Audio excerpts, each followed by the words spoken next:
Praise lord పిల్లలు, దేవుని కృపను బట్టి మీరందరూ క్షేమంగా ఉన్నారు కదా. లాస్ట్ లెసన్లో మనము మోషే జీవితంలోని థర్డ్ ఫేజ్ మనం స్టార్ట్ చేసుకున్నాం కదా. ఇప్పుడు దాని కంటిన్యూషన్ ఈ లెసన్లో మనం నేర్చుకోబోతున్నాము. కాబట్టి దేవుని సన్నిధి మనకి తోడుగా ఉండేలాగా మనం ప్రేయర్ చేసుకుని క్లాస్ని స్టార్ట్ చేసుకుందాం. అందరు కళ్ళు మూసుకొని మోకరించండి.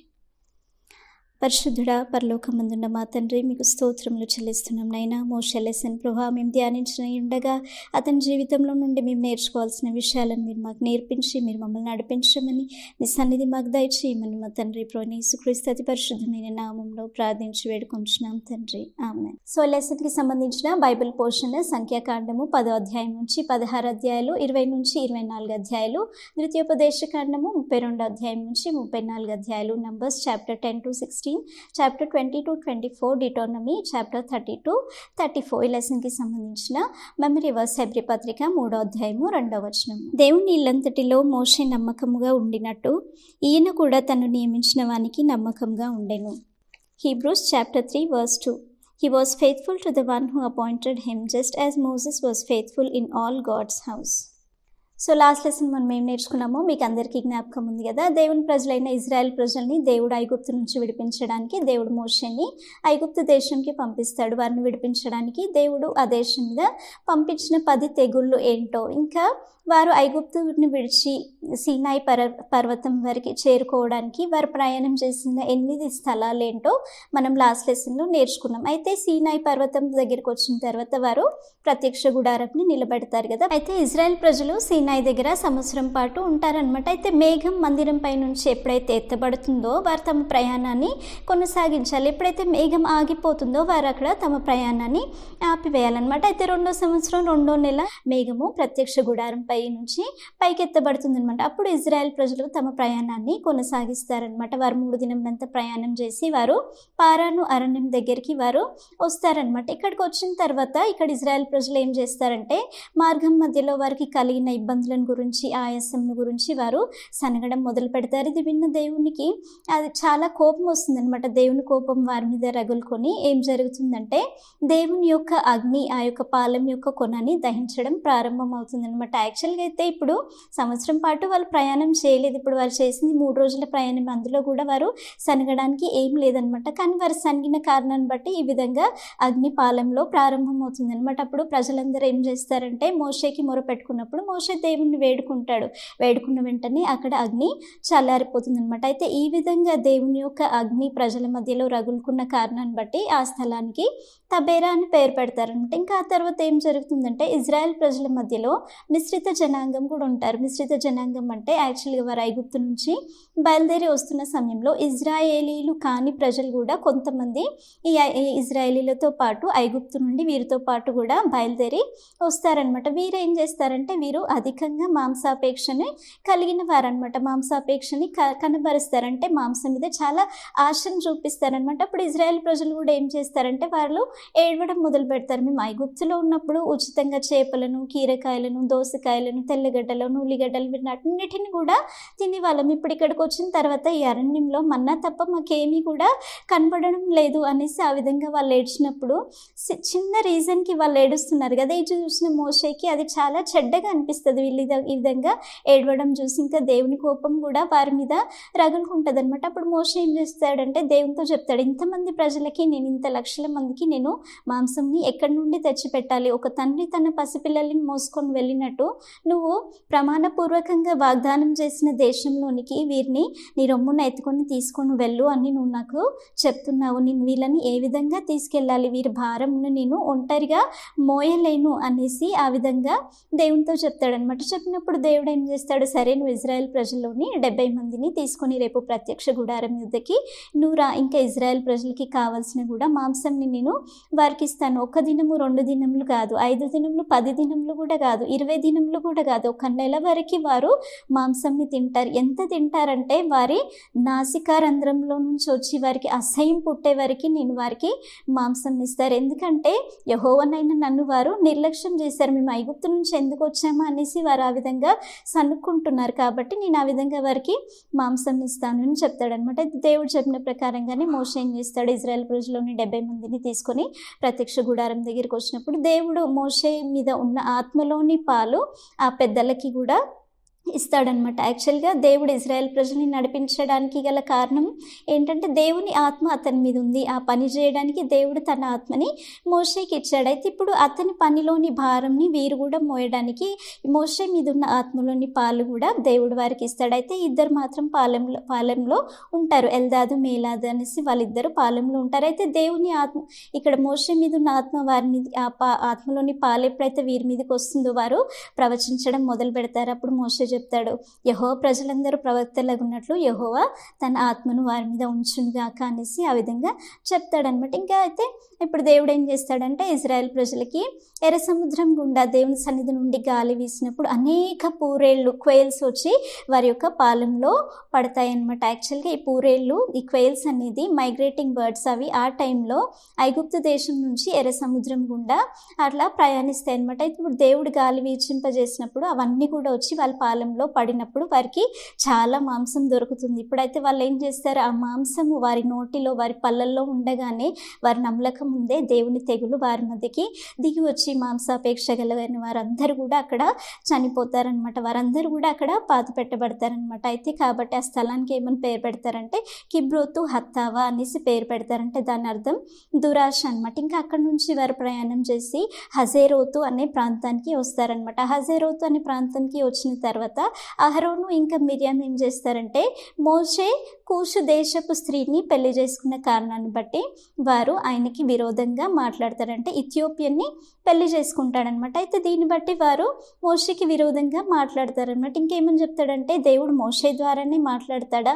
మా ద్వారా కూడా మాట్లాడతాడు అనేసి ఆ విధంగా మోషే మీద వారు అలా విరోధంగా మాట్లాడినప్పుడు ఇదంతా కూడా దేవుడు విని వారి ముగ్గురిని కూడా ప్రత్యక్ష గుడారం దగ్గరికి రమ్మని చెప్పేసి ఇంకా అహరోను మిరియంతో దేవుడు ఏమని మాట్లాడతాడంటే ఇప్పుడు మీ మధ్యలో ఒక ప్రవక్త ఉన్నాడు అనుకోండి, కళల ద్వారాను దర్శనం ద్వారాను నేను అతనితో మాట్లాడతాను. కానీ మోషే అలాంటి వాడు కాదు, అతడు నా ఇల్లంతటిలో కూడా నమ్మకమైన వాడు. కాబట్టి నేను మోషేతో ముఖాముఖిగా మాట్లాడతాను. అయితే నా సేవకుడైన మోషేకి విరోధంగా మీరు మాట్లాడడానికి మీరు ఎందుకు భయపడలేదు అనేసి దేవుడు వారి మీద కోపడి ఇంకా దేవుడు అక్కడి నుంచి వెళ్ళిపోతాడనమాట. ఇంకా వెళ్ళిపోయిన సమయంలో అహరోను మిరియం వైపు చూసిన సమయంలో ఆమె కుష్టి గలదిగా మారిపోతుంది. కుష్టు అంటే లెప్రసీ అనమాట. అదొక టైప్ ఆఫ్ స్కిన్ డిజీజ్ అనమాట. అంటే మచ్చలు పుళ్ళు ఒళ్ళంతా తెల్లని మచ్చలు వచ్చేస్తాయి అనమాట. కుష్టి కలిగిన వారిని ఎవ్వరు కూడా ఇష్టపడరు. వాళ్ళు యాక్చువల్గా ధర్మశాస్త్ర ప్రకారంగా వాళ్ళు అపవిత్రులుగా అన్క్లీన్గా ఎంచబడతారు. పాలెం బయట వాళ్ళు స్వస్థత పొందుకున్న వారికి కూడా పాలెం బయట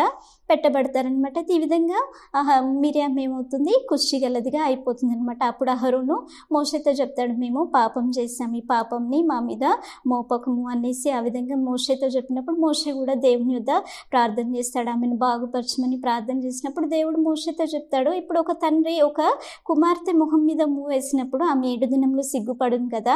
అయితే మిరియాం కూడా ఇప్పుడు 7 దినములు పాలెం బయటే ఉండాలి, తర్వాత ఆమె పాలెంలోకి అనుమతించబడుతుంది అనేసి ఆ విధంగా చెప్పినప్పుడు మిరియాంని 7 దినములు పాలెం బయట పెడతారు. ఆమె స్వస్థపరచబడిన తర్వాత ఆమె తిరిగి ప్రజలతో పాటు మళ్ళీ సమాజంలో కలిసిపోతుంది. అయితే మిరియాంని బట్టి వారు 7 దినములు అక్కడ ప్రయాణంని ఆపేస్తారనమాట. ఇంకా అక్కడ నుంచి వారు ప్రయాణం చేసి కాదేషు బర్నాకి అనే స్థలానికి వస్తారు. అక్కడ దేవుడు మోషేతో ఏమని చెప్తాడంటే ఇజ్రాయెల్ ప్రజల్లోని 12 గోత్రములలో నుంచి 12 మందిని ఏర్పరచుకొని, ముఖ్యులైన వారిని 12 మందిని ఏర్పరచుకొని కనాన్ దేశంని వేగు చూడడానికి పంపించమని చెప్పినప్పుడు దేవుడు ఇజ్రాయెల్ ప్రజల నుంచి 12 మందిని ఏర్పరచుకుంటాడు. అందులో కాలేబు యెహోషువ కూడా ఉంటారనమాట. అయితే మోషే వీరిని ఏర్పరచుకొని కానాన్ దేశంకి పంపించే టైంలో ఏమని చెప్తాడంటే మీరు వెళ్ళి ఆ దేశం ఎలాంటిదో మీరు వేగు చూసి రండి. అంటే స్పైయింగ్ చేయడానికి వారిని పంపిస్తారు. ఆ దేశం ఎలా ఉంది, సారవంతమైందా నిస్సారవంతమైందా, లేకపోతే ఆ దేశంలో ప్రజలు ఎలా ఉన్నారు, వారు కొంచెంగా ఉన్నారా అధికంగా ఉన్నారా,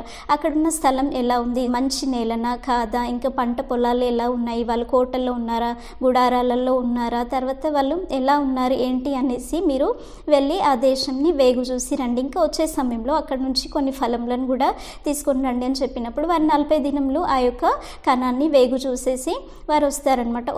వస్తున్న సమయంలో వారు ఎష్కోలు లోయ దగ్గర ఒక్క గెల్లగల ద్రాక్ష చెట్టు నుంచి ఆ యొక్క గెల్లను తీసుకొని 2 మోస్తారనమాట. అంటే 2 ఫింగర్స్తో మోయగలిగిన ద్రాక్ష గెల ఇప్పుడు 2 మెంబర్స్ మోస్తున్నారు. అంటే ఎంత బరువుగా ఉంటుంది, దాన్ని బట్టి కనాన్ దేశం ఎంత సారవంతమైన దేశమో మనకి అక్కడ అర్థమవుతుంది అనమాట. ఇంకా వాళ్ళు కొన్ని అంజూరపు పళ్ళు, కొన్ని దానిమ్మ పళ్ళు కూడా అక్కడ నుంచి తీసుకొని వస్తారు. వచ్చేసిన తర్వాత మోషే అహరోన్తో వాళ్ళు ఏమని చెప్తారంటే, మేము చూసిన దేశము మంచి దేశమే, అది పాలు తేనెలు ప్రవహించే దేశమే, కానీ అక్కడ అమాలేకీలు ఉన్నారు, అమోరీలు ఉన్నారు, వీళ్ళందరూ ఉన్నారు, వాళ్ళందరి ముందు మేము మిడతల్లాగా ఉన్నాము అనేసి ఆ విధంగా చెప్తారనమాట. చెప్పేసినప్పుడు కాలేబ్ ఏమని చెప్తాడంటే, లేదు మనం వారిని జయించగలగడానికి మనకి శక్తి గలదు అనేసి ఆ విధంగా చెప్తారు. వీళ్ళు ఇప్పుడు ఏం చేశారంటే చెడ్డ సమాచారంని తీసుకొని వచ్చి ఇజ్రాయెల్ ప్రజల మధ్యలో చాలా కలవరం రేపారు. యెహోషువ కాలేబు తప్ప 10 మంది ఆ విధంగా చెడు సమాచారం తీసుకొని వచ్చి ఇజ్రాయెల్ ప్రజలు చాలా కలవరం రేపారు.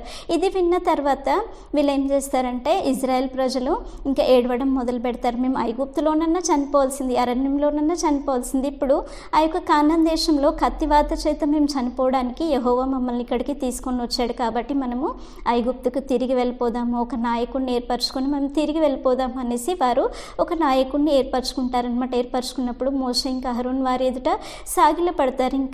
ఇంకా కాలేబు యెహోషువ ఏం చేస్తారంటే, వారు తమ బట్టలు చింపుకొని అలా చేయడానికి కాదు, ఎందుకంటే మేము చూసేసి వచ్చిన దేశం, దేవుడు మనకు వాగ్దానం చేసిన దేశము, అది నిజంగా చాలా మిక్కిలి మంచి దేశం, అది పాలు తేనెలు ప్రవహించే దేశం, కాబట్టి మీరు యెహోవా మీద మీరు తిరుగుబాటు చేయకండి, ఖచ్చితంగా దేవుడు మనకి ఆ దేశం ఇస్తాడు, దేవుడు మనకి తోడై ఉన్నాడు, కాబట్టి మీరు భయపడకూడదు అనేసి వారు ఆ విధంగా చెప్తారు. కానీ వాళ్ళు ఏం చేస్తారంటే, ఇజ్రాయెల్ ప్రజలు చాలా కోపం తెచ్చుకొని యెహోషువని కాలేబ్ని కూడా రాళ్లతో కొట్టాలని చూస్తారు. అప్పుడు దేవుని మహిమ వారి మధ్యలోకి దిగి వచ్చి దేవుడు మోషేతో మాట్లాడడం మొదలు పెడతాడు. ఇంకేమని చెప్తాడంటే, ఎన్నాళ్ళ వరకు ఇజ్రాయెల్ ప్రజలు నన్ను అలక్ష్యం చేస్తారు, నేను చేసిన సూచక క్రియలన్నిటిని కూడా వాళ్ళు చూశారు, అయినా కూడా నన్ను అలక్ష్యం చేస్తున్నారు, కాబట్టి నేను వీరందరినీ కూడా నశింపజేసి మోషే ద్వారా వీరికంటే కూడా బహు గొప్ప బలమైన జనాంగంని నేను పుట్టిస్తాను అనేసి దేవుడు ఆ విధంగా చెప్తాడు. కానీ మోషే ఏమని చెప్తాడంటే, కాదు ప్రభువా, అలా కాదు, ఎందుకంటే నువ్వు ఐగుప్తు దేశం నుంచి వారిని తీసుకొని వచ్చావు, ఐగుప్తులందరూ ఇది వారు ఇతరులకి కూడా చెప్పుంటారు, ఇప్పుడు నువ్వు యెహోవా అనే దేవుడివి, నిజమైన దేవుడి, వారి మధ్యలో ఉండి మేఘస్తంభంగా అగ్నిస్తంభంలో ఉండి వారికి ముందుగా నడుస్తున్నావు, వారిని నడిపిస్తున్నావు అని ఇప్పుడు అందరికీ తెలుసు. కానీ ఇప్పుడు నువ్వు ఒక్క దెబ్బ చేత వారిని నాశనం చేసావంటే వాళ్ళు ప్రజలు ఏమంటారంటే, వీళ్ళని తీసుకొచ్చిన దేవుడు ఆ యొక్క వాగ్దాన దేశంలో ప్రవేశింపజేయడానికి శక్తి లేని గలవాడు, కాబట్టి ఈ విధంగా అరణ్యంలో వారిని నశింపజేశాడు అనేసి ఆ విధంగా మాట్లాడతాడు. కాబట్టి నువ్వు దీర్ఘశాంతుడివి, కృపాతిశయం గల దేవుడివి, కాబట్టి ఐగుప్తు నుంచి వచ్చినప్పటి నుండి ఇప్పటి వరకు వాళ్ళ యొక్క తప్పిదం ఏ విధంగా క్షమించావో ఇప్పుడు కూడా వారిని క్షమించమనేసి మోషే ఆ విధంగా దేవుని యొద్ద బ్రతిమలాడతాడు అనమాట. బ్రతిమలాడినప్పుడు దేవుడు చెప్తాడు, సరే నీ మాటను బట్టి నేను వారిని క్షమిస్తున్నాను, వీరు తిరస్కరించిన దేశము, వీరు వద్దనుకుంటున్న దేశము, వీరి సంతానం అంటే వీరి పిల్లలు ఆ దేశంలో ప్రవేశిస్తారు, కానీ వీరెవ్వరు కూడా అందులోకి ప్రవేశించరు. కాబట్టి 40 దినములు వారు వేగు చూసిన లెక్క ప్రకారంగా ఒక్కొక్క దినంకి ఒక్కొక్క సంవత్సరం చొప్పున 40 సంవత్సరాలు వాళ్ళు ఈ అరణ్యంలో సంచరిస్తారు. వారి శవములు ఈ అరణ్యంలోనే రాలిపోతాయి, వారు ఇంకా ఇక్కడ అరణ్యంలోనే వారు చనిపోతారు, ఈ అరణ్యంలోనే వాళ్ళు క్షీణించిపోతారు. నేను యెహోవానైనా నేను చెప్పిన మాట ఇది, నేను దాన్ని తప్పకుండా నెరవేరుస్తాను అనేసి దేవుని యొక్క కోపం అక్కడ వస్తుందన్నమాట. దేవుడు ఆ విధంగా చెప్తాడనమాట. చెప్పిన తర్వాత ఇంకేం చెప్తాడంటే, దేవుడు 10 మంది అయితే ఎవరైతే ఉన్నారో వారు కూడా తెగులు చేత చంపబడతారు, ఇంకా వారిలో కాలేబు యెహోషువ తప్ప ఎవరు కూడా ఆ వాగ్దాన దేశంలో ప్రవేశించరు అనేసి దేవుడు ఆ విధంగా చెప్తాడనమాట. ఇంకా చెప్పిన తర్వాత దేవుడు ఇంత ముందుకే చెప్తాడనమాట, మీరు ఆ యొక్క కాదేశ్ లోయ నుంచి వెళ్ళకూడదు, ఎందుకంటే కనానీయులు అమాలేకీలు అక్కడ ఉన్నారని చెప్తారనమాట. అయితే వాళ్ళు ఆ విధంగా వెళ్ళిన కారణాన్ని బట్టి ఏం జరుగుతుందంటే, అమాలేకీలు ఇంకా కనానీయులు వచ్చేసి వారిని హతం చేస్తారనమాట. ఇది జరిగిన తర్వాత ఇప్పుడు ఏం జరుగుతుందంటే, కోరాహు అనే లేవీయుడు ఇప్పుడు మోషేకి అహరోన్కి విరోధంగా తిరుగుబాటు చేస్తాడనమాట. యాక్చువల్గా ఈ కోరాహు ఎవరంటే, ఇప్పుడు మోషే అహరోన్ యొక్క తండ్రి ఉన్నాడు కదా అమ్రాము, అతని యొక్క సహోదరుడు ఇస్హార్ అనమాట, అతని కుమారుడే కోరాహు అనమాట. అంటే ఈయన కూడా లేవి గోత్రానికి చెందినవాడు. యాక్చువల్గా ఈ కోరాహు అక్కడ ప్రముఖులలో కూడా మంచి పేరు పొందినవాడనమాట. అయితే వరుసకి ఇప్పుడు మోషే అహరోన్కి అతడు సహోదరుడు అనమాట. అతను ఏం చేస్తాడంటే, ఒక 250 మందిని ప్రముఖులందరినీ కూడా తన పక్షంలో ఏర్పాటు చేసి వేసుకొని ఇంకా రూబేన్ వంశంలోని దాతాను అబిరామ్ని కూడా అతడు తన పక్షం ఏర్పాటు చేసుకొని మోషేకి అహరోన్కి విరోధంగా ఇప్పుడు అతడు తిరుగుబాటు చేస్తూ అతడు ఏమని మాట్లాడతాడంటే, మీతో ఇంకా మాకు పని లేదు ఇంకా, ఎందుకంటే యెహోవా సమాజంలో అందరూ పరిశుద్ధులే, దేవుడు వారి మధ్యలో ఉన్నారు, కాబట్టి యెహోవా సమాజం మీద మిమ్మల్ని మీరు ఎలా హెచ్చించుకుంటున్నారు అంటే మీరు ఏ విధంగా అధికారం చేస్తున్నారు అన్న లెక్కలో అతను మాట్లాడతాడనమాట. అప్పుడు మోషే చెప్తాడు, మోషే ఇంకా అహరోను వారి ఎదుట సాగిలపడి మోషే చెప్తాడు కదా, సరే ఇప్పుడు దేవుని వాడెవడో పరిశుద్ధుడెవడో రేపు దేవుని సన్నిధిలో నిలబడినప్పుడు అది దేవుడే తెలియపరుస్తాడు. కాబట్టి మీరేం చేయండి అంటే, మీరు యాజకత్వం కూడా కోరుకుంటున్నారు కాబట్టి మీరేం చేయండి అంటే, మీరు 250 ధూపార్తులను తీసుకొని ఇంకా కోరాహు మీరందరూ కూడా ధూపార్తులను తీసుకొని అందులో అగ్ని వేసి ధూపద్రవ్యములను వేసి యెహోవా సన్నిధిలో నిలబడండి, అప్పుడు పరిశుద్ధుడు ఎవరో దేవుని వారెవరో అక్కడ దేవుడే నిర్ణయిస్తాడు అనేసి ఆ విధంగా చెప్తాడనమాట. చెప్పినప్పుడు మోషే చెప్పిన ప్రకారంగానే కోరాహు ఇంకా అహరోను ఇంకా ఈ 250 మంది కూడా ధూపార్తులను తీసుకొని యెహోవా సన్నిధిలో నిలబడినప్పుడు దేవుడు వారి మధ్యలోకి దిగి వస్తాడు. దేవుడి మహిమ వారి మధ్యలోకి దిగి వచ్చి ఇంకా దేవుడు మోషేతో ఏమని చెప్తాడంటే, మీరు మీ సమాజం మధ్యలో నుంచి తొలగిపోండి, ఈ క్షణమే నా కోపం వారి మీదకి రగులుకొని వచ్చేస్తుంది, నేను వారిని కాల్చి వేస్తాను అనేసి దేవుడు ఆ విధంగా చెప్పినప్పుడు మోషే అహరోను ఇంకా దేవుని ఎదుట సాగిలపడి వారు ఏమని చెప్తారంటే, ఒక్కడు పాపం చేసిన కారణాన్ని బట్టి వీరందరి మీద కోపగిస్తావా అనేసి దేవుడిని ఆ విధంగా వాళ్ళు ప్రాధేయపడినప్పుడు దేవుడు ఏమని చెప్తాడంటే, సరే మీరు కోరాహు ఇంకా దాతాను అబిరామ్ యొక్క నివాసంలో యొద్దకు వెళ్ళి అక్కడ ఉన్న ప్రజలందరినీ కూడా అక్కడ నుంచి తప్పుకోమని చెప్పమనేసి చెప్పినప్పుడు ఆ విధంగా మోషే అహరోను ఇంకా పెద్దలందరూ వెళ్ళి కోరాహు దాతాను అబిరామ్ యొక్క నివాస స్థలంలో వారి చుట్టుపక్కల ఉన్న ప్రజలందరినీ కూడా అక్కడి నుంచి తప్పించేస్తారనమాట. ఇంకా అక్కడ కేవలము కోరాహు వారి కుటుంబస్తులు అతని సంబంధులు వారి పిల్లలు మాత్రమే అక్కడ ఉంటారనమాట. అయితే అప్పుడు మోషే వారితో ఏమని చెప్తాడంటే, ఇప్పుడు నా అంతటిగా నేనేమి చేయలేను, నేను దేవుని చేత పంపబడిన వాడని అనేసి మీరు దీన్ని బట్టి తెలుసుకుంటారు. ఏ విధంగా అంటే, ఇప్పుడు మనుషులందరికీ కలిగినట్టుగా సాధారణ మరణం వారికి కలిగిన ఎడల నేను దేవుని చేత పంపబడలేదు అనేసి అర్థం. ఒకవేళ ఆ విధంగా కాకుండా దేవుని నుండి ఒక వింతైన కార్యం జరిగి భూమి తెరవబడి వారి ప్రాణములతో కూడా వారి పాతాళంలోకి దిగిపోయిన ఎడల వారు వారి సంబంధికులందరూ కూడా భూమి చేత మింగివేయబడిన ఎడల వారు యెహోవాని నిర్లక్ష్యం చేసిన వారనేసి అర్థము అనేసి ఆ విధంగా చెప్తాడనమాట. ఆయన ఆ విధంగా చెప్తున్నప్పుడు ఏం జరుగుతుందంటే, భూమి నెరవిడుస్తుందనమాట. నెరవిడిచి ఇంకా వారందరూ కూడా ప్రాణంతో పాటే వారు కోరాహు ఇంకా అతని సంబంధికులందరూ అతనికి సంబంధించిన సమస్తం కూడా ప్రాణంతో సహా పాతాళంలోకి కూలిపోతారనమాట. ఇంకా భూమి వారిని మృంగివేస్తుందనమాట. అక్కడ ఉన్న ప్రజలందరూ కూడా దాన్ని చూసి భయపడతారు. ఇంకా ఇప్పుడు వారు సమాజంలో లేకుండా నశించిపోయారనమాట. వారు భయపడి ఇంకా మమ్మల్ని కూడా భూమి మింగివేస్తుందేమో అనేసి అక్కడ నుంచి వారు పారిపోతారనమాట. చూసారా ఎంత భయంకరమైన తీర్పు అక్కడ జరిగింది కదా కోరాహు చేసిన తిరుగుబాటును బట్టి. ఇంకా అదే సమయంలో దేవుని సన్నిధికి ఇంకా ధూపార్తి తీసుకొని వచ్చి అన్ని అగ్ని వేసినటువంటి 250 మంది ఎవరైతే ఉన్నారో వారిని కూడా దేవుని సన్నిధి నుండి అగ్ని దిగి వచ్చేసి వారిని కాల్చివేస్తుంది అనమాట. అయితే ఈ సంఘటన జరిగిన మరుసటి రోజు ఇజ్రాయెల్ ప్రజలు ఏం చేస్తారంటే, మోషేకి అహరోన్కి విరోధంగా వారు లేస్తారనమాట. ఏమని చెప్తారంటే, మీరు యెహోవా ప్రజల్ని మీరు చంపేశారు ఆ విధంగా వారు చెప్తారనమాట. అయితే ఆ సమయంలో మోషే ఇంకా అహరోను ప్రత్యక్ష గుడారం వైపు చూసినప్పుడు దేవుని యొక్క మహిమ అక్కడికి దిగి వస్తుంది అనమాట. అయితే వారు ప్రత్యక్ష గుడారం దగ్గరికి వెళ్ళినప్పుడు దేవుడు వారితో ఏమని చెప్తారంటే, మీరు సమాజం దగ్గర నుండి మీరు పక్కకి జరిగిపోండి, నేను వీరిని కాల్చివేస్తాను అనేసి ఆ విధంగా చెప్పినప్పుడు మోషే ఏం చేస్తాడంటే, ఇంకా అహరోన్తో చెప్తాడు, దేవుని యొక్క కోపము రగులుకుంది, ఇంకా తెగులు బయలుదేరబోతుంది, కాబట్టి నువ్వు వెంటనే నీ యొక్క ధూపార్తిని తీసుకొని బలిపీఠంలోని అగ్నిని ఆ యొక్క ధూపార్తిలో పెట్టుకొని నువ్వు వెళ్ళి ధూపం వేసి వారి పాపానికి నువ్వు ప్రాయశ్చిత్తం చెయ్యి అనేసి ఆ విధంగా అహరోన్తో చెప్పినప్పుడు అహరోన్ వెంటనే ధూపార్తిని తీసుకొని వెళ్ళి అక్కడ పరిగెత్తుకొని వెళ్ళి ఇంకా అక్కడ ధూపం వేస్తాడనమాట. వేసినప్పుడు అక్కడ ప్రజల పాపం నాకు ప్రాయశ్చిత్తంగా అక్కడ ధూపం వేసి ఇంకా అతడు ఏం చేస్తాడంటే, తెగులు అప్పటికే బయలుదేరింది కాబట్టి అక్కడ ఆల్రెడీ కొంతమంది చనిపోతారనమాట. చనిపోయిన వారికి బ్రతికి ఉన్న వారికి మధ్యలో అహరోన్ నిలబడినప్పుడు అక్కడ అక్కడికి తెగులు ఆగిపోతుంది అనమాట. అయితే కోరాహు తిరుగుబాటు చేసిన అప్పటికంటే కూడా ఈ సమయంలో 14,700 మంది అక్కడ చనిపోతారనమాట. ఈ విధంగా దేవుని యొక్క కోపం వారి మధ్యలోకి దిగి వస్తుంది అనమాట. యాక్చువల్గా ధూపార్తి అంటే ఏంటంటే ధూపం వేసే ఒక పాత్ర, దానిలో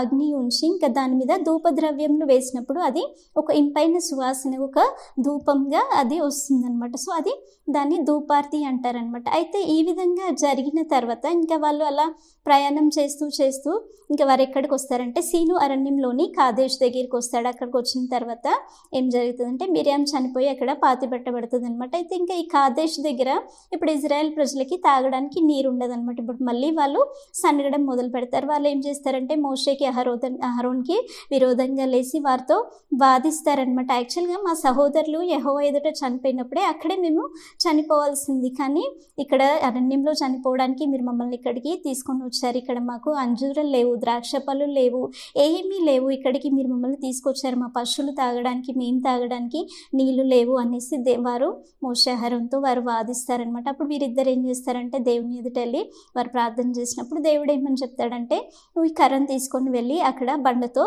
మాట్లాడు, అప్పుడు బండ నీళ్ళు ఇస్తుంది వారికి తాగడానికి, వారికి నీరు ఇవ్వండి, వారి పశువులకి వారి మందలకి ఇంకా వారికి నీళ్ళు ఇవ్వండి అనేసి ఆ విధంగా చెప్పినప్పుడు మోషే ఇంకేం చేస్తాడంటే అక్కడి నుంచి వెళ్ళి ఆ కర్రను తీసుకొని వెళ్ళి దేవుడు మాట్లాడమని చెప్పాడు, కానీ మోషే ఏం చేస్తాడంటే ద్రోహులారా వినండి అనేసి ఆ విధంగా చెప్పి 2 సార్లు కర్రతో ఆ బండను కొట్టినప్పుడు సమృద్ధిగా ఆ బండలో నుంచి నీళ్ళు వస్తాయి. వాళ్ళ పశువులు, వారి మందలు ఇంకా ప్రజలందరూ కూడా నీరు తాగుతారనమాట. అయితే కానీ అక్కడ ఏం జరుగుతుందంటే ఇక్కడ మోషే ఇంకా అహరోను దేవుడు చెప్పిన ప్రకారంగా వారు చేయలేదు. బండతో మాట్లాడమన్నప్పుడు వారు మాట్లాడకుండా బండను కొట్టారు. కాబట్టి వారు అక్కడ దేవుడు చెప్పిన ప్రకారంగా చేయని కారణాన్ని బట్టి దేవుడు ఏమని చెప్తాడంటే మీరు నా యొక్క పరిశుద్ధతను ప్రజలు ఎదుట సన్మానించలేదు కాబట్టి మీరు ఈ ప్రజలని మీరు ఇంకా వాగ్దానం చేసిన దేశంలోనికి మీరు తీసుకొని వెళ్ళరు అనేసి చెప్తారు. ఇంకా జలం కూడా మెరీబా జలం అనబడుతుంది. ఎందుకంటే మెరీబా అంటే వివాదం, అంటే అక్కడ ప్రజలు యెహోవా యొద్ద వారు నీళ్ళ గురించి వివాదం చేశారు కాబట్టి అది మెరీబా జలం అని అనబడుతుంది అనమాట. అయితే ఇంకా వాళ్ళు అలా ప్రయాణం చేసినప్పుడు ఇప్పుడు వాళ్ళు ఏం చేయాలంటే ఇప్పుడు ఈ కాదేశ్ నుంచి వాళ్ళు ఇంకా ఏదోము దేశం దాటి వెళ్ళాలి. ఇప్పుడు యాక్చువల్గా ఇప్పుడు వాళ్ళు ప్రయాణం చేయడం 38 years అయిపోతుంది అనమాట. ఇప్పుడు 40 సంవత్సరాలు అరణ్యంలో సంచరిస్తారనేసి దేవుడు చెప్పాడు కదా. ఇప్పుడు ఆల్మోస్ట్ వాళ్ళు కనాన్ దేశంకి దగ్గరలోకి వచ్చేసారనమాట. ఇప్పుడు ఏదోము దేశం దాటిన తర్వాత వారికి యోర్దాను నది టచ్ అవుతుంది అనమాట. అయితే అక్కడికి వెళ్ళడానికి వీళ్ళు ఏదోము దేశం యాక్చువల్గా షార్ట్ కట్, అలా వాళ్ళు ఆ దేశం గుండా వెళ్ళొచ్చు. అలా కాకుండా దాని చుట్టూ తిరిగి వెళ్ళాలంటే వాళ్ళకి చాలా టైం పడుతుంది అనమాట. అప్పుడు మోషే ఏం చేస్తాడంటే ఏదోం రాజు దగ్గరికి ఒక దూతను పంపించి మేము ఈ దేశం నుంచి దాటుకుంటూ వెళ్ళాలనుకుంటున్నాము, మేము ఇజ్రాయెల్ ప్రజలము, ఐగుప్తు దేశంలో ఉండే వాళ్ళము, అయితే అక్కడ వాళ్ళు మమ్మల్ని బానిసలుగా చేసుకున్నారు, దేవుడు మమ్మల్ని విడిపించాడు. యాక్చువల్గా 28th chapterలో 4 to 6 verse యాక్చువల్గా ఇజ్రాయలీలది షార్ట్ కట్ ఉంటుంది. అక్కడ వాళ్ళు ఎలా అక్కడ వెళ్ళారు, దేవుడు ఎలా విడిపించాడు, 2 verseలోనే వాళ్ళ హిస్టరీ చెప్పినట్టుగా ఉంటుంది అనమాట. సో అట్లా చెప్పి మన దూతతో చెప్పి పంపిస్తాడు. ఇంకేమని చెప్తాడంటే మేము ఈ ద్రాక్ష తోటలో నుంచి కానీ పొలంలో నుంచి కానీ మేము వెళ్ళము, మేము ఎడం వైపు కానీ కుడి వైపు కానీ మేము చూడము, బావుల్లో నీళ్ళు తాగము అనేసి ఆ విధంగా చెప్పి పంపించినా కూడా ఏదోం రాజు వారి యొక్క రాజ్యం నుంచి వెళ్ళడానికి వారికి అనుమతించాడు. ఎందుకంటే ఇజ్రాయెల్ ప్రజలు కొంతమంది కాదు కదా, లక్షలు జనాంగం ఉన్నారు కాబట్టి ఏదోం రాజు దానికి ఒప్పుకోడు. ఇంకా ఒప్పుకోకుండా తన జనంతో తన బలగంతో అతను ఇజ్రాయెల్ ప్రజలను ఎదుర్కోవడానికి వచ్చినప్పుడు ఇంకా ఏదోం దేశం కాకుండా వేరే ప్రాంతం గుండా అంటే ఏదోం దేశం యొక్క పొలిమేరల నుంచి వాళ్ళు వెళ్తారనమాట. ఇంకా వాళ్ళు అలా ప్రయాణం చేసుకొని వచ్చిన తర్వాత హోరు కొండ దగ్గరికి వాళ్ళు అక్కడికి వస్తారు. అక్కడికి వచ్చిన తర్వాత దేవుడు ఏమని చెప్తాడంటే ఇంకా అహరోను తన పితరులతో కూడా చేర్చబడవలసిన సమయం వచ్చిందంటే ఇప్పుడు అతడు చనిపోవలసిన సమయం వచ్చింది. యాక్చువల్గా ఇప్పుడు అహరోను ఎవరు, ఇజ్రాయెల్ ప్రజలకి ప్రధాన యాజకుడు కదా. ఇప్పుడు అతని తర్వాత ఇంకొక ప్రధాన యాజకుడు ఉండాలి ఇజ్రాయెల్ ప్రజలకి. కాబట్టి దేవుడు ఏమని చెప్తాడంటే నువ్వు ఇంకా అహరోన్ని ఇంకా అతని కుమారుడైన ఏలియాజర్ని తీసుకొని హోరు కొండపైనకి వెళ్ళి అహరోన్ యొక్క యాజకత్వం యొక్క వస్త్రంలు ఏవైతున్నాయో అవి తన కుమారుడికి ధరింపజేయమని చెప్పినప్పుడు వీళ్ళు ముగ్గురు కలిసి ఇంకా ఆ కొండపైకి ఎక్కుతారు. ఎక్కిన తర్వాత ఇంకా మోషే ఏం చేస్తాడంటే అహరోన్ యొక్క వస్త్రంలని ఏలియాజర్ తన కొడుకుకి ఏలియాజర్కి ధరింపజేస్తాడు. ఇంకా అహరోన్ అక్కడ చనిపోతాడు. అతను చనిపోయిన సమయంలో అతని వయసు 123 సంవత్సరాలు అనమాట. ఇంకా వాళ్ళు కొండ దిగేసి వస్తున్న సమయంలో మోషే ఇంకా ఏలియాజర్ ఇద్దరే ఉంటారనమాట. అది చూసిన ఇజ్రాయెల్ ప్రజలకి అర్థమైపోతుంది, ఇంకా అహరోన్ లేడు, అతను చనిపోయాడు అనేసి అర్థమైనప్పుడు వారు అతని విషయంలో దుఃఖిస్తారనమాట. ఇంకా ఈ విధంగా వాళ్ళు అలా ప్రయాణం చేసుకొని వస్తున్న సమయంలో ఇప్పుడు వాళ్ళు ఏదో దేశం యొక్క పొలిమేరల నుంచి వెళ్తున్నారు కదా. ఇంకా హోరు తర్వాత దేవుడు ఎర్ర సముద్రం గుండా వారిని వెళ్ళమని చెప్తాడనమాట. ఇది ఎర్ర సముద్రం గుండా వారు వెళ్తున్న సమయంలో ఇప్పుడు ఏం జరిగిందంటే ఇజ్రాయెల్ ప్రజలు మళ్ళీ సనడం మొదలు పెడతారు. మాకు నీళ్లు లేవు, ఆహారం లేవు, ఈ చవిసారం లేని మన్నాన్ని మేము తినలేకపోతున్నాము అనేసి ఆ విధంగా వారు దేవునికి విరోధంగా అక్కడ సనుగుతున్న సమయంలో అక్కడ దేవుడు ఏం చేస్తాడంటే వారి మధ్యలో తాపకరమైన సర్పములని పంపించినప్పుడు అనేకులు అక్కడ చనిపోతారనమాట. అప్పుడు ప్రజలు వచ్చి మోషేతో వేడుకుంటారు, ఈ సర్పములను మా మధ్య నుంచి తొలగించడానికి నువ్వు దేవుని దగ్గర వేడుకోమన్నప్పుడు దేవుడు ప్రార్థన చేసినప్పుడు దేవుడు మోషేతో చెప్తాడు, ఒక ఇత్తడి సర్పంని తయారు చేసి స్తంభం మీద పెట్టమని చెప్తాడు. ఎవరైతే సర్పం యొక్క కాటుకి గురవుతారో దాన్ని నిదానించి చూసినప్పుడు వారు బ్రతుకుతారు అనేసి చెప్పినప్పుడు మోషే ఆ విధంగా చేస్తాడనమాట. ఇంకా వాళ్ళు ప్రయాణం చేస్తూ చేస్తూ ఇప్పుడు ఎక్కడికి వస్తారంటే పిస్గా కొండకి దగ్గరలోకి వాళ్ళు వస్తారనమాట. వచ్చిన తర్వాత అక్కడ ఇప్పుడు ఏదోం రాజును ఏ విధంగా అయితే తన రాజ్యం నుంచి వెళ్ళడానికి పర్మిషన్ అడిగారో ఇప్పుడు ఇక్కడ అమోరీల రాజును కూడా వాళ్ళు సీహోన్ రాజును కూడా వాళ్ళు అక్కడ పర్మిషన్ అడుగుతారు. కానీ అతను వెళ్ళనివ్వడం అనమాట. వెళ్ళనివ్వకుండా ఏం చేస్తాడంటే ఇజ్రాయెల్ ప్రజలకి విరోధంగా అతడు యుద్ధానికి వచ్చినప్పుడు ఇజ్రాయెల్ ప్రజలు అతన్ని హతం చేసి ఇంకా వారిని దోచుకుంటారనమాట. ఇంకా ఓగు రాజును కూడా వారు ఓడిస్తారంట. వారిని ఓడించిన తర్వాత ఇప్పుడు వాళ్ళు లాస్ట్కి ఎక్కడికి వస్తారంటే కనాన్ దేశంకి దగ్గరలో అంటే యోర్ధాను నది దగ్గరలోకి ఎరికో పట్టణం ఎదురుగా మోయాబు మైదానంలో ఇప్పుడు ఇజ్రాయెల్ ప్రజలు దిగుతారనమాట. అయితే ఇక్కడ వాళ్ళు దిగిన సంగతి మోయాబు రాజు అయిన బాలాకి తెలిసిపోతుంది. అయితే అతను ఇజ్రాయెల్ గురించి జరిగిన విషయాలన్నీ అతడు విన్నవాడనమాట. అయితే ఇజ్రాయెల్ ప్రజలు అక్కడికి వచ్చారని తెలిసి అతనికి చాలా భయం వేస్తుంది అనమాట. ఇప్పుడు నేను వారిని పైన ఏ విధంగా జయం పొందుకోవాలని, వారిని ఇక్కడ నుంచి ఎలా పంపించి వేయాలనేసి ఆ విధంగా అతడు భయం కలిగి ఉంటాడనమాట. అయితే ఇప్పుడు మోయాబు రాజైన బాలాక్ ఏం చేస్తాడంటే ఇజ్రాయెల్ ప్రజల్ని శపించడానికి బిలాము ప్రవక్త దగ్గరికి తన మనుషులని వర్తమానం ఇచ్చి పంపిస్తాడనమాట. అతను ఏమని వర్తమానం ఇస్తాడంటే ఐగుప్తు దేశం నుంచి గొప్ప జనము ఇక్కడికి వచ్చి ఉన్నారు కాబట్టి వాళ్ళు నాకంటే బలవంతులు కాబట్టి నువ్వు వచ్చి నా నిమిత్తం వారిని శపించినట్లయితే నేను వారిని చంపడానికి నేను బలం పొందుకుంటానేమో అనేసి ఆ విధంగా వర్తమానం ఇచ్చి పంపిస్తారనమాట. యాక్చువల్గా ఈ బిలాం ఎవరో కాదు, అతను ఒక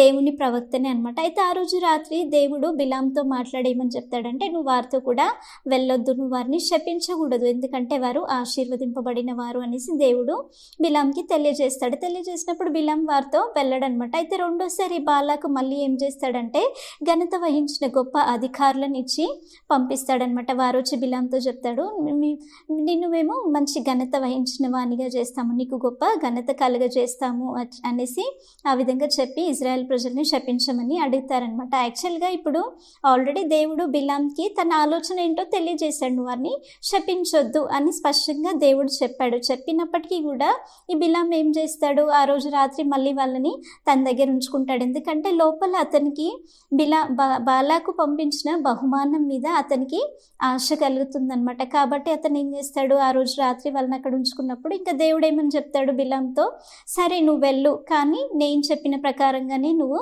చేయాలి, నీకు నచ్చినట్టుగా ఏమి చెప్పకూడదు అనేసి అక్కడ దేవుడు బిలాంకి చెప్పి పంపిస్తాడనమాట. అయితే ఇంకా ఉదయాన్నే ఈ బిలాం లేసి ఏం చేస్తాడంటే తన గాడిదకి కంత కట్టుకొని అతడు వెళ్తాడనమాట. వెళ్తున్నప్పుడు దేవుని దూత అతనికి విరోధి అయి మార్గ మధ్యంలో నిలబడతాడనమాట. అతను ఖడ్గము దూసి చేత పట్టుకొని ఆ మార్గ మధ్యంలో నిలబడతాడనమాట. ఈ దూతని గాడిద చూస్తుంది కానీ బిలాం మాత్రము చూడడనమాట. ఇప్పుడు ఈ గాడిద ఆ దూతను చూసి ఇంకా ముందుకు వెళ్ళలేకపోతుంది, అది ముందుకు వెళ్ళకుండా వెనక్కి వస్తుందనమాట. ఈ విధంగా 3 సార్లు చేస్తుందనమాట. అలా చేసినప్పుడు ఇంక ఈ బిలాం ఏం చేస్తాడంటే ఆ గాడిదని 3 సార్లు కొడతాడనమాట. కొట్టినప్పుడు అప్పుడు దేవుడు మానస్వరంని దానికి గాడిదకి ఇచ్చి గాడిదతో దేవుడు బిలాంతో మాట్లాడతాడనమాట. చూసారు, ఒక ఆశ్చర్యమైన విషయం కదా, ఒక జంతువు ద్వారా దేవుడు బిలాంతో మాట్లాడుతున్నాడు. బిలాంకి బుద్ధి చెప్పడానికి దేవుడు అక్కడ గాడిదని వాడుకుంటున్నాడు అనమాట. వాడుకున్నప్పుడు ఆ గాడిద ఏమని చెప్తుందంటే నువ్వు ఎందుకు కొట్టావు, నేనేం చేశాను అనేసి ఆ విధంగా మాట్లాడుతుంది అనమాట. మాట్లాడిన తర్వాత అప్పుడు వారి సంభాషణలో దేవుడు బిలాం యొక్క కళ్ళని తెరుస్తాడనమాట. తెరిసినప్పుడు అక్కడ ఖడ్గము చేత పట్టుకొని ఉన్న దూత అతనికి కనబడుతుంది. అతను వెంటనే భయపడి ఇంకా నేను తప్పు చేశాను, నేను పాపం చేశాను, ఇప్పుడు ఈ పని చేయడం నీకు ఇష్టం కాకపోతే ఇంకా నేను వెళ్ళను అనేసి ఆ విధంగా అతడు చెప్తాడనమాట. చెప్పినప్పుడు దూత ఏమని చెప్తుందంటే సరే నువ్వు వెళ్ళు, కానీ కానీ నేను చెప్పినట్టే నువ్వు చెయ్యాలి అనేసి ఆ విధంగా చెప్పి పంపిస్తుంది అనమాట. అయితే ఇప్పుడు బిలాం ఏం చేస్తాడు, బాలాకు దగ్గరికి వస్తాడనమాట. బాలాకు దగ్గరికి వచ్చిన తర్వాత బాలాకు బిలాంని ఒక ఎత్తైన స్థలం దగ్గరికి తీసుకెళ్ళి ఇజ్రాయెల్ ప్రజల్ని చూపిస్తాడనమాట. అయితే చూపించినప్పుడు యాక్చువల్గా ఇప్పుడు బాలాకు ఏమనుకుంటాడు, బిలాం వచ్చాడు కాబట్టి తప్పకుండా ఇజ్రాయెల్ ప్రజల్ని శపిస్తాడు అనేసి ఆ విధంగా అనుకుంటాడనమాట. కానీ అక్కడ దేవుడు తన వాక్కుని బిలాం నోటిలో ఉంచాడు కాబట్టి అక్కడ అతడు శపించాడనమాట. అతడు నోరు తెరిచి మాట్లాడినప్పుడు అతని నుంచి ఒక ఆశీర్వాదకరమైన వచనమే వస్తుందనమాట. అతను ఏమని చెప్తాడంటే, ఏమని శపించాలి, దేవుడు శపించలేదు కదా, ఏమని నేను భయపెట్టాలి, దేవుడు భయపెట్టలేదు కదా అనేసి ఆ విధంగా చెప్తూ అక్కడ ఇజ్రాయెల్ ప్రజల్ని దీవిస్తాడనమాట. ఈ విధంగా 3 సార్లు 3 స్థలంలోకి తీసుకెళ్ళి బాలాకు ఇజ్రాయెల్ ప్రజల్ని శపించమంటాడు. కానీ 3 సార్లు కూడా దేవుడు అతని నోటిలో ఇజ్రాయెల్ ప్రజలకి ఆశీర్వాద వచనమే పెట్టాడు కాబట్టి అక్కడ బిలాము అక్కడ శపించాడు, అతడు ఆశీర్వదిస్తాడు, వారిని దీవిస్తాడు. ఇది చూసిన బాలాకి చాలా కోపం వస్తుంది. కోపం వచ్చి, నేను ఇజ్రాయెల్ ప్రజల్ని శపించడానికి నేను రమ్మన్నాను, కానీ నువ్వు 3 సార్లు కూడా వారిని శపించలేదు, కానీ నువ్వు వారిని దీవించావు, కాబట్టి ఇక్కడ నుంచి నా ముందు నుండి నువ్వు వెళ్ళిపో అనేసి అతడు చాలా కోపోద్రేకుడు అవుతాడనమాట. అయితే ఈ సంఘటన జరిగిన తర్వాత యాక్చువల్గా బిలాము దేవుని ప్రవక్తనే, కానీ తర్వాత అతను ఈ విధంగా బాలాక్ యొక్క బహుమానంని ఆశించిన తర్వాత దేవుని ఆత్మ అతని నుంచి వెళ్ళిపోతుంది కాబట్టి తర్వాత అతడు వాక్యంలో చూస్తే అతడు ఒక సోద చెప్పేవాడిగా మారిపోతాడనమాట. అయితే ఈ సంఘటన జరిగిన తర్వాత దేవుడు మోషేతో మళ్ళీ మాట్లాడి ఏమని చెప్తాడంటే, ఇంకా మోయాబ్ దేశంలోని నెబో పర్వతం మీదికి వెళ్ళి ఇంకా దేవుడు ఏమని చెప్తాడంటే, ఏ విధంగా అయితే నీ సహోదరుడైన అహరోను హోరు పర్వతం దగ్గరికి వెళ్ళి తన పితరులతో కూడా చేర్చబడినాడో, ఇప్పుడు నువ్వు కూడా నీ పితరులతో కూడా చేర్చబడవలసి ఉంది. ఇప్పుడు మోషే ఏం చేస్తాడంటే, ఇంకా అతడు నెబో పర్వతానికి వెళ్ళడానికంటే ముందు ఇజ్రాయెల్ ప్రజలతో మళ్ళీ ఒకసారి ధర్మశాస్త్రం అంతా కూడా మళ్ళీ వారికి చదివి వినిపించి ఇంకా యెహోషువ మీద అతని చేతులుంచి అతన్ని ఇంకా దీవించినప్పుడు అతడు కూడా జ్ఞానాత్మ కలిగిన వాడిగా అవుతాడు. ఎందుకంటే ఇప్పుడు మోషే చనిపోయిన తర్వాత ఇజ్రాయెల్ ప్రజల్ని నడిపించడానికి దేవుడు యెహోషువని ఏర్పరచుకుంటాడనమాట. ఇంకా అది జరిగి ఇంకా ఆ విధంగా చేసిన తర్వాత ఇప్పుడు మోషే దేవుడు చెప్పిన ప్రకారంగానే నెబో పర్వతం మీదకి ఎక్కుతాడనమాట. నెబో పర్వతం మీదకి ఎక్కినప్పుడు దేవుడు ఇంకా దూరం నుంచే వాగ్దాన దేశంని మోషేకి చూపిస్తాడనమాట. చూపించి ఇంకేమని చెప్తాడంటే, నీ అన్న అయిన అహరోను నువ్వు మెరీబా నీళ్ళ దగ్గర నాతో తిరుగుబాటు చేశారు కాబట్టి మీరు ఇంక ఈ దేశంలో వాగ్దాన దేశంలో ప్రవేశించలేరు. అబ్రహాం ఇస్సాకు యాకోబుకి వాగ్దానం చేసిన ఆ దేశంలో మీరు ప్రవేశించరు, కాబట్టి ఇక్కడ నుంచి నువ్వు ఈ దేశాన్ని చూడు అనేసి ఇంకా మోషేకి కన్నులారా ఆ దేశాన్ని చూపిస్తాడనమాట. చూసారా, ఇప్పుడు మోషే ఇంత శ్రమపడి 40 సంవత్సరాలు అరణ్య ప్రయాణంలో ఇజ్రాయెల్ ప్రజల్ని నడిపించాడు. కానీ ఆయన చూపించిన చిన్న అవిధేయతను బట్టి ఇప్పుడు అతడు వాగ్దాన దేశంలో ప్రవేశించలేదు కదా. ఇంకా ఆ దేశాన్ని చూసిన తర్వాత అక్కడ అతడు చనిపోతాడనమాట. చనిపోయిన తర్వాత అతన్ని దేవుడే సమాధి చేస్తాడనమాట. ఇంకా అతను చనిపోయిన సమయంలో అతని వయసు 120 సంవత్సరాలు అనమాట. అతను అంత వయసు వచ్చినప్పటికీ కూడా అతని దృష్టి మందగించలేదు అని బైబిల్లో రాయబడింది అనమాట. ఇంకా అతని యొక్క ఒంట్లోని సత్తు అంటే అతని బలం కూడా తగ్గిపోలేదన్నమాట. ఇంత గొప్ప వ్యక్తిగా మోషే నిలబడ్డాడనమాట. అయితే ఇప్పుడు మోషే జీవితంలో మనం చూసినట్లయితే అతను ఒక మంచి దేవుని చేత ఏర్పరచబడిన ఒక గొప్ప వ్యక్తిగా మనం చూస్తున్నాం. యాక్చువల్గా అయితే అతను ఒక గొప్ప ప్రవక్త. ఎట్లా అంటే, ఇప్పుడు ఐగుప్తు దేశంలో ఫరో ఎదుట, అతని సేవకులు ఎదుట, ఐగుప్తు దేశం ఎదుట అంత గొప్ప సూచక క్రియలు చేయడం విషయంలో, తన బలం యొక్క విషయంలో, ఇంకా అదే సమయంలో ఇజ్రాయెల్ ప్రజల ముందు అతను చేసిన భీకరమైన కార్యముల విషయంలో, ఇంకా దేవునితో ముఖాముఖిగా సంబంధం కలిగిన అలాంటి విషయంలో అలాంటి గొప్ప ప్రవక్త ఇజ్రాయెల్ ప్రజల్లో ఇప్పటికీ కూడా పుట్టలేదు అనేసి బైబిల్లో రాయబడి ఉందన్నమాట. ఇంకా మనం చూస్తే మోషే ఒక మంచి సాత్వికుడు. భూమి అందంతటిలో ఉన్న వారందరిలో కూడా మోషే మంచి సాత్వికుడు అనమాట. సాత్వికుడు అంటే ఇంగ్లీష్లో మీక్ అనమాట. అయితే ఈ మీక్ అనే వర్డ్ యాక్చువల్గా అఫ్లిక్షన్ అనే వర్డ్ నుంచి వస్తుంది. అంటే శ్రమల ద్వారా ఒక సాత్వికమైన అంటే ఒక తగ్గింపుగా మనసు కలిగిన వ్యక్తి అని అర్థం అనమాట. అయితే మోషే విషయంలో అతడు చాలా తగ్గింపు, విధేయత, వినయం కలిగిన వ్యక్తి. ఎందుకంటే అతని జీవితంలో మనకు అర్థమవుతుంది కదా, ఆ 40 సంవత్సరాల అరణ్య ప్రయాణంలో కూడా ఇజ్రాయేలీలు ఎంత తిరుగుబాటు చేసినా కూడా అతడు తగ్గించుకొని ఒక సాత్వికమైన మనస్సు కలిగి ఉన్నాడు. ఇంకా మనం మోషే విషయంలో చూస్తే అతడు దేవుని ఇల్లంతటిలో కూడా నమ్మకమైన వాడు అని దేవుడే స్వయంగా అతని గురించి సాక్ష్యం ఇస్తున్నాడు. ఇప్పుడు మోషేకి దేవుడు అప్పగించిన పనిలో అతడు చాలా నమ్మకంగా ఉన్నాడు కదా. మనం మోషే జీవితంలో అది మనం చూడవచ్చు. దేవుడు తనకి అప్పగించిన పనిని ఈ అరణ్య ప్రయాణంలో కూడా ఇజ్రాయెల్ ప్రజలు సనుగుతున్నప్పుడు కూడా అన్ని భయంకరమైన పరిస్థితుల్లో కూడా అన్ని సమయాల్లో కూడా అతడు నమ్మకంగా మరణం వరకు కూడా ఇజ్రాయెల్ ప్రజల్ని అతడు నమ్మకంగా నడిపించాడు. ఇజ్రాయెల్ ప్రజల్ని వాగ్దాన దేశంలోనికి తీసుకురావాలని దేవుడు చెప్పాడు కాబట్టి అతడు మరణం వరకు కూడా తన దేవుడిచ్చిన పనిని నమ్మకంగా నెరవేర్చాడు. అంటే హీ వాజ్ ఫెయిత్ఫుల్. అతను ఎక్కడ కూడా అపనమ్మకం, నేను చెయ్యను, నా వల్ల కాదు, నేను ఇజ్రాయెల్ ప్రజల్ని నడిపించలేను అని ఆ విధంగా ఎప్పుడు కూడా మోషే చెప్పలేదు కదా. ఇంకా మనం చూస్తే అతను మంచి ప్రవక్తగా మనం చూస్తున్నాం. ఈ విధంగా మోషే జీవితంలో అతను ఒక రోల్ మోడల్ లీడర్గా మనం చూస్తున్నాం. అంటే ఒక మంచి నాయకుడిగా, అంటే ఇజ్రాయెల్ ప్రజల్ని నడిపించిన ఒక గొప్ప నాయకుడిగా, అంటే అతని నాయకత్వంలోనే దేవుడు ఇజ్రాయెల్ ప్రజల్ని తను అనుకున్న ఒక జనాంగంగా సిద్ధపరిచాడు. ఒక నేషన్గా ఇజ్రాయెల్ ప్రజల్ని మార్చాడు. యాక్చువల్గా వాళ్ళు ఐగుప్తు దేశంలో బానిసలు, కానీ అతని ద్వారా దేవుడు వారిని విడిపించి దేవుని కొరకు ఒక రాజ్యంగా, ఒక నేషన్గా, ఒక జనాంగంగా దేవుడు వారిని సిద్ధపరచుకోవడానికి మోషేని దేవుడు వాడుకున్నట్టుగా మనం చూస్తున్నాం. ఇంకా కొన్ని విషయాలలో మోషే యేసుక్రీస్తుకి ఇంక ఇద్దరికి మధ్యలో ఉన్న సిమిలారిటీస్ ఏంటో మనం ఇప్పుడు చూసుకుందాం.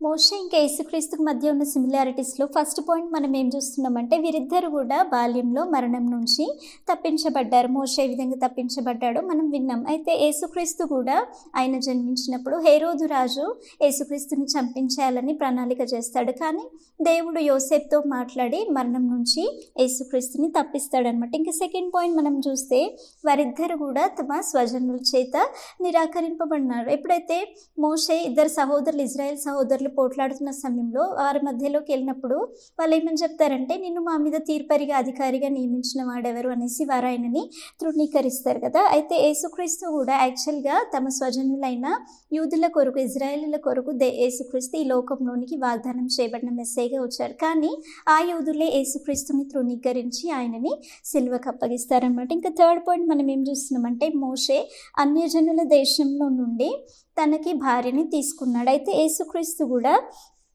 అన్యులలో నుండి ఇంకా ఆయన యందు విశ్వాసం ఉంచిన యూదులలో నుండి తన కొరకు వధువును సిద్ధపరచుకుంటున్నాడు అనమాట. అయితే యాక్చువల్గా యేసుక్రీస్తు యూదుల కొరకు వచ్చాడు, కానీ ఆయనని వారు తృణీకరించినప్పుడు దేవుని దృష్టి అన్యుల వైపు మరలుతుందనమాట. కాబట్టి ఆ యేసుక్రీస్తుకి వధువుగా ఉండడానికి, అంటే తనకు పెళ్లి కుమార్తెగా, సంఘంగా దేవుడు అన్యులలో నుండి ఇంకా ఆయన యందు విశ్వాసం ఉంచిన యూదులలో నుండి తనకి సంఘమైన వధువుని ఆయన సిద్ధపరచుకున్నాడు అనమాట. ఇంకా ఫోర్త్ పాయింట్ మనం ఏం చూస్తున్నామంటే మోషే ద్వారా ధర్మశాస్త్రం ఇవ్వబడింది. అయితే దేవుడు ఎప్పుడైతే ధర్మశాస్త్రం ఇచ్చాడో మోషే ఏం చేశాడు, కోడెల రక్తం చిందించి దానిని వారితో నిబంధన చేసి స్థిరపరిచాడు. అయితే యేసుక్రీస్తు ద్వారా కొత్త నిబంధన ఇవ్వబడింది. అయితే యేసుక్రీస్తు ఏం చేశాడు, ధర్మశాస్త్రం కేవలం ఇజ్రాయెల్ ప్రజలకే ఇవ్వబడింది, కానీ యేసుక్రీస్తు అన్యుల కొరకు కూడా, ఇజ్రాయెల్ ప్రజల కొరకు కూడా, అంటే తన యందు విశ్వాసం ఉంచే ప్రతి ఒక్కరి కొరకు కూడా ఆయన పాప క్షమాపణ నిమిత్తము తన సొంత రక్తంను కార్చి ఆయన కొత్త నిబంధనని స్థాపించాడనమాట. ఇక ఫిఫ్త్ పాయింట్ మనం ఏం చూస్తున్నామంటే మోషే ఐగుప్తు నుండి ఇజ్రాయెల్ ప్రజల్ని విడిపించి కానాన్ దేశం వైపు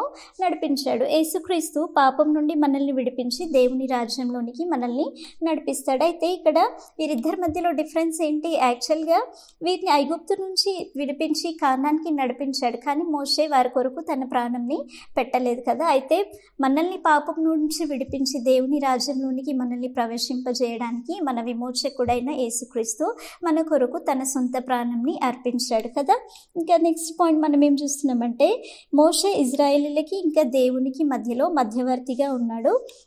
యేసుక్రీస్తు ఏమో దేవునికి ఇంకా నరులకి మధ్యలో మధ్యవర్తిగా ఉన్నాడు. యాక్చువల్గా మధ్యవర్తి అంటే ఎవరు, మీడియేటర్ అనమాట. అంటే ఇద్దరి మధ్యలో న్యాయంని తీర్చే వ్యక్తిని మధ్యవర్తి అంటారనమాట. అయితే ఇజ్రాయెల్ ప్రజలు పాపం చేస్తున్న ప్రతి సమయంలో మోషే ఏం చేసేవాడు, వారి పక్షంలో విజ్ఞాపన చేసి దేవునితో మాట్లాడేవాడు. అంటే మధ్యవర్తి ఏం చేస్తాడు, చేస్తాడు, విజ్ఞాపన చేసి ఇంకా ప్రజల నిమిత్తం విజ్ఞాపన చేసి దేవుని చిత్తాన్ని ప్రజలకి తెలియజేస్తాడనమాట. అయితే యేసుక్రీస్తు కూడా మనం కూడా దేవునికి పాపంని బట్టి మనం శత్రువులమై ఉంటున్న సమయంలో, దేవునికి దూరస్థులమై ఉంటున్న సమయంలో మన కొరకు ఆయన సిలువలో మరణించి తన రక్తాన్ని కార్చి తన రక్తంని తీసుకొని తండ్రి యొద్ద మన కొరకు విజ్ఞాపన చేస్తున్నాడు. అంటే శత్రువులమైన మనల్ని దేవునితో కూడా తన శిలువ మరణం ద్వారా మనల్ని దేవునితో సమాధానపరిచాడు. మన కొరకు ఆయన విజ్ఞాపన చేస్తున్నాడు కాబట్టి ఆయన మనకి మధ్యవర్తి అనమాట. ఇంకా లాస్ట్ పాయింట్ మనం ఏం చూస్తామంటే వీరిద్దరు కూడా మరణం తర్వాత కనబడ్డారు. అయితే మోషే మరణం తర్వాత ఎప్పుడు కనబడ్డాడంటే యేసుక్రీస్తు రూపాంతరం కొండ మీద, అది కొత్త నిబంధనలో ఉంటుంది. రూపాంతరం కొండ మీదకి యేసుక్రీస్తు వెళ్ళినప్పుడు మోషే ఇంకా ఏలియా ఇద్దరు వచ్చి అక్కడ కనబడతారనమాట. ఇంక యేసుక్రీస్తు కూడా ఆయన చనిపోయి తిరిగి లేచిన తర్వాత తన శిష్యులకి కనబడ్డాడనమాట. సో ఈ పాయింట్స్ అన్ని యేసుక్రీస్తుకి ఇంకా మోషేకి మధ్య ఉన్న సిమిలారిటీస్ అనమాట. అయితే ఈ లెసన్లో మనం ముఖ్యంగా నేర్చుకుంటున్న ముఖ్య విషయం ఏంటంటే మనం దేవునికి విధేయులుగా ఉండాలి, మనం అవిధేయులుగా ఉండకూడదు. అవిధేయత అనేది పాపం అనమాట. ఈ లెసన్లో మనం ఎక్కువ అదే విషయం నేర్చుకుంటున్నాం అనమాట. యాక్చువల్గా అవిధేయతని ఇప్పుడు పాపం లోకంలో ప్రారంభం అవ్వడానికి, మానవ జాతిలో పాపం ప్రారంభం అవడానికి ముఖ్య కారణం అవిధేయత. అవిధేయత అంటే ఏంటి? విధేయత చూపించకపోవడం. అంటే విధేయత అంటే దేవుడు చెప్పింది చెప్పినట్టు విని దానికి లోబడమే విధేయత. మొదటి వ్యక్తి అయిన ఆదాం ఏం చేశాడు? అవిధేయత చూపించిన కారణాన్ని బట్టే మనుషులందరిలో కూడా పాపము, మరణము, శాపము ఇవన్నీ ఏలుబడి చేస్తాయి కదా. అయితే మనం కూడా దేవునికి అవిధేయులుగా ఉండకూడదు. ఇక్కడ ఇశ్రాయేల్ ప్రజల జీవితంలో మనం చూస్తున్నాం కదా, వారు దేవునికి అవిధేయత చూపించిన కారణాన్ని బట్టి, వారు అవిశ్వాసం చూపించిన కారణాన్ని బట్టి వారు వాగ్దానం చేసిన కానాన్ దేశంలోనికి వారు ప్రవేశించలేకపోయారు. యెహోషువ ఇంకా కాలేబు తప్ప ఎవ్వరు కూడా అక్కడి నుంచి బయలుదేరిన ఎవ్వరు కూడా ఇంకా వాగ్దాన దేశంలోనికి ప్రవేశింపలేకపోయారు కదా. మనం ఈ లెసన్లో చూసాం కదా. అయితే ఇంకా మోషే విషయంలో కూడా మనం చూస్తున్నాం, అతను చిన్న అవిధేయత కారణాన్ని బట్టి అతను కూడా ఆ యొక్క కానాన్ దేశంలోనికి ప్రవేశించలేకపోయారు. అంటే విధేయతని దేవుడు ఎంతగా కోరుకుంటున్నాడో ఇక్కడ మనకి అర్థమవుతుంది. అయితే మనం కూడా ఇప్పుడు ఎలా ఉండాలి? మనం అవిధేయులుగా ఉండొద్దు. మనకి సువార్త వినిపించబడుతున్న సమయంలో మనం కూడా దేవునికి విధేయులం అవ్వాలి. ఆ సువార్త ఎదుట మనం విధేయులై యేసుక్రీస్తు నా కొరకు చనిపోయాడని ఆయన యందు మనం విశ్వాసం ఉంచి ఆయనకి విధేయత కనబరిచి మనం జీవించినట్లయితే మనం ఏమవుతాము? మనం కూడా ఆ పరమ కానాన్లోనికి ప్రవేశించగలుగుతాం. మనం అవిధేయత చూపించినట్లయితే మనం దేవుని యొక్క రాజ్యంలో మనం ప్రవేశించలేం. చివరికి యేసుక్రీస్తు కూడా తన దేవుడై ఉండి కూడా అతను ఏమయ్యాడు? తండ్రి అయిన దేవునికి విధేయత చూపించి శిలువ మరణం పొందుకున్నాడంటే మనం కూడా మన మరణం వరకు కూడా మనం దేవునికి విధేయులైన పిల్లలుగా, ఆయనని సంతోషపరిచే బిడ్డలుగా మనం ఉండినట్లయితే మనం ఆయన వాగ్దాన దేశంలో, దేవుని రాజ్యంలో మనము ప్రవేశించడానికి యోగ్యులుగా ఉంటాం. సో కాబట్టి మీకు లెసన్ అందరికీ అర్థమైంది కదా. మనం ప్రేయర్ చేసుకొని క్లాస్ని ముగించుకుందాం. అందరు కళ్ళు మూసుకొని మోకరించండి, మనం ప్రేయర్ చేసుకుందాం. పరిశుద్ధుడా, పరలోకమందున్న మా తండ్రి, మీకు స్తోత్రములు చెల్లిస్తున్నాం నైనా. ఈ సమయం వరకు మీరు మమ్మల్ని నడిపించినందుకు దేవా మీకు స్తోత్రములు చెల్లిస్తున్నాం తండ్రి. అవును ప్రభా, మరణం వరకు ప్రభా మేము మీకు విధేయులమే జీవించి మీ నిత్యరాజ్యంలో ప్రవేశించే బిడ్డలుగా మీరు మమ్మల్ని సిద్ధపరచమని మా తండ్రి ప్రభువైన యేసుక్రీస్తు అతి పరిశుద్ధమైన నామంలో ప్రార్థించి వేడుకొంచున్నాం తండ్రి. ఆమేన్.